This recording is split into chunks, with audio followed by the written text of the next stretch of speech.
الرحمن الرحیم۔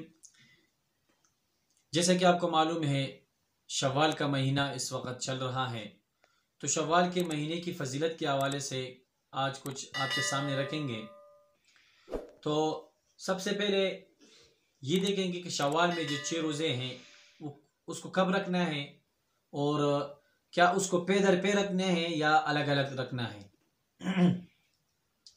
تو جو شخص رمضان المبارک کے روزے رکھے اور رمضان المبارک کے بعد یعنی عید کے دن کو چھوڑ کے دوسرے دن سے وہ لے کر وہ شوال کے آخر تک یعنی اس مہینے کے آخر تک وہ 6 روزے رکھ سکتے ہیں۔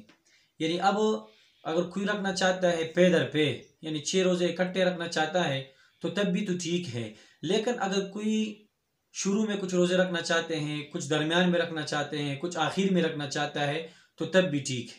اس روزوں کا بہت زیادہ فضیلت ہے۔ فرماتے ہیں ابو داؤد شریف میں احادیث ہیں اور اس طرح بخاری شریف میں ہیں، تو اس کے بہت بڑے فضیلت ہے۔ حدیث شریف میں ہے، الفاظ ہے کسیام الدہر۔ فرماتے ہیں جس نے یہ 6 روزے رکھے گویا اس نے پورے سال یعنی 365 روزے اس نے رکھے، پورے سال کے روزے رکھے، تو اس کا بہت بڑی فضیلت ہے، اس کا بہت اہتمام ہونا چاہیے۔ ہم سب کو چاہیے کہ ہم شوال کے 6 روزے جو ہے اس کا اہتمام کریں۔ تو اس کے ساتھ ساتھ آپ یہ جاننے کی کوشش کریں کہ یہ روزے جو ہیں یہ واجب نہیں ہیں اور نہ فرض ہیں، یہ نفلی روزے ہیں۔ جس نے رکھے تو بہت اچھا ہے، بہتر ہے۔ اگر کسی نے نہیں رکھے تو کسی پہ لازم نہیں ہے، لیکن اگر کسی نے رکھ لیے تو یہ اس کے بہت بڑی فضیلت ہے۔ احادیث میں ہے کسیام الدہر، احادیث کے آخری الفاظ ہے کسیام الدہر، گویا اس نے پورے سال کے یعنی 365 دنوں کے روزے اس نے رکھ لیے۔ تو جس طرح فضیلتیں ہیں احادیث میں اور ابو داود میں، بخاری میں، تو ہمیں چاہیے کہ ہم اس کا اہتمام کریں اور ہم جو یہ شوال کے 6 روزے ہیں وہ رکھیں۔ تو یہ اگر کسی نے مطلب رمضان المبارک کے سارے روزے رکھ لیے رمضان المبارک کے، تو رمضان المبارک کے روزے رکھنے کے بعد عید کے دوسرے دن سے یہ روزے شروع ہوتے ہیں اور شوال کے آخر تک۔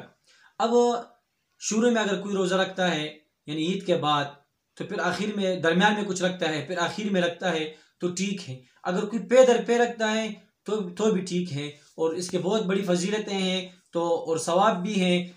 جس نے یہ 6 روزے رکھے گویا اس نے پورے سال کے روزے رکھ لیے۔ تو مجھے اور آپ سب کو اس روزوں کا اہتمام کرنا چاہیے تاکہ ہم اس روزوں کو رکھ لیں۔ اور پھر اس میں تھوڑا سا ایک اشکال یہ ہے کہ بعض اس کو وہ سمجھتے ہیں مطلب اس کے روزے کا اگر کوئی رات سے نیت کر لے، رات سے نیت کر لے، سحری کے لیے نہ اٹھے تو بھی اس کا نیت ہو جائے گا، اور اگر کوئی سحری کے لیے اٹھے نیت کرے جس طرح ہم نفلی روزے رکھتے ہیں تو اس کا بھی طریقہ کار ہے۔ تو آج کے لیے اتنا ہی تھا، پھر انشاءاللہ ملیں گے۔ وما علینا الا البلاغ۔